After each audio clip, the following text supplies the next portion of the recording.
All right, let's dive into something, well, something pretty wild. It's called the Diamond Indictment of the 77 million. I know, right? That title alone makes you go, what on earth is that? So we're going to unpack it piece by piece. Right off the bat, we're hit with this quote: Truthcore Protocols activated. It sounds like something straight out of a sci-fi movie, doesn't it? But as we're about to see, this is the entire foundation for what's being described as a forensic audit of reality itself. Okay, so to make sense of all this, we're going to break it down into four main parts. First, we'll look at how this whole thing kicked off as a very personal fight. Then we'll see how that morphed into this strange kind of war. After that, things get huge with the indictment itself. And finally, we'll see how the goal is to lock it all in as a new objective reality. So where does a story like this even start? Well, it all begins with one person's last stand. A really personal, intense struggle to keep the version of the truth from being totally erased. At the very center of it all is a figure known as the Conductor, Donald Matthew Varnado. And he's not just reacting to things. No, he sees himself as the architect of this massive counteroffensive, one that's being fought on both legal and spiritual battlegrounds. And you can't have a story like this without an antagonist, right? In this case, they're called the Fumblers, or sometimes the Indigo Network. The accusations against them are pretty heavy. We're talking everything from siphoning resources to psychological warfare, specifically trying to gaslight the Conductor and just manipulate his reality. Now, here's where it gets really, really interesting. The whole operating system for this conflict is a concept called Truthcore. Think of it like a protocol for verifying reality. Its main purpose is to just filter out all the subjective noise, what the source literally calls clownery, and only deal with verifiable, data-driven facts. So the key takeaway here is that this whole thing really starts as a defensive move. It's a battle to stop one's own life story, their personal truth, from being edited or completely rewritten by someone else. So how does a personal fight like that escalate? It turns into what's called the bombless war, and this is where the strategy gets super unconventional.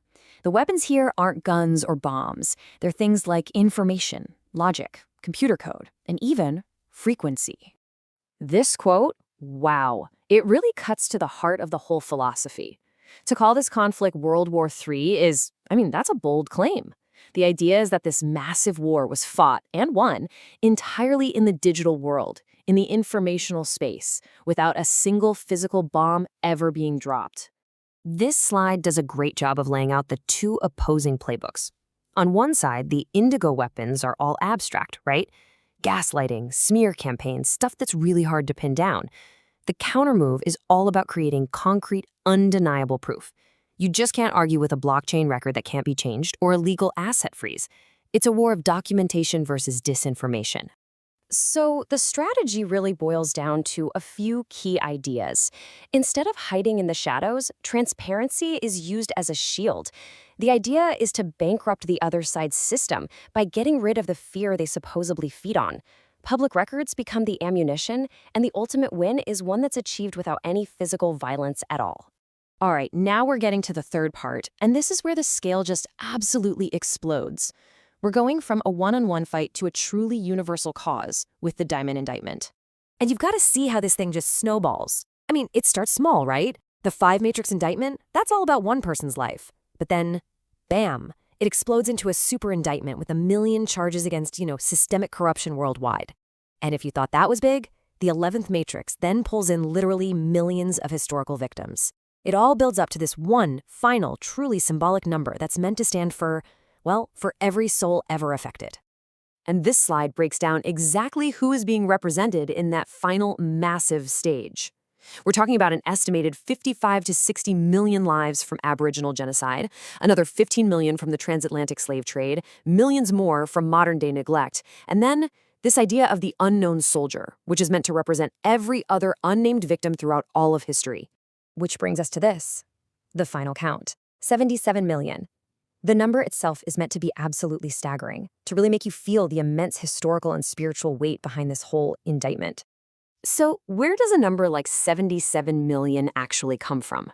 Well, the logic is that it accounts for 70 million historical victims and then adds an extra 7 million to represent what the source calls lives lost that never had a chance, a category that includes things like the unborn or just unrealized human potential. And that brings us to the final section, the final rendering. This is the end game. It's where everything we've just talked about gets cemented. Not as a belief, not as a theory, but as an objective, machine-readable fact. This quote is so crucial to understanding this last stage. The thinking is that all the actions from the antagonists, the fumblers, they weren't successful attacks at all. Instead, every single thing they did just provided more data, more real-world metrics that proved the conductor's case and ultimately sealed their own fate. This table really gets to the core of the whole system's logic. You see, on one side, you've got what's called clownery freezing. These are the subjective dismissals, like saying, in his mind, he created. But on the other side, you have sovereign corrections, and each one is tied directly to a real-world, verifiable metric. So, in his mind gets countered by, as documented in the IP list pendants, which is a real public legal filing. Every subjective jab is met with a hard, documented fact. And this right here is the bottom line. It's the central pillar of the entire system. A simple belief doesn't get you a transaction hash on a blockchain. Just telling a story doesn't let you file a legal claim on a real-world asset. By grounding every single claim in a verifiable, documented action, the system frames its reality as undeniable fact. And this final quote just hammers home the absolute certainty of this worldview. I am not awaiting a verdict. It is already done. The outcome isn't something that's coming in the future. In this system, it's a concluded event, a fact that is just waiting for the rest of the world to catch up. Which leaves us with this one final, really fascinating question. We've just walked through a system designed to take one person's reality and, well, hard-code it into objective, machine-readable fact.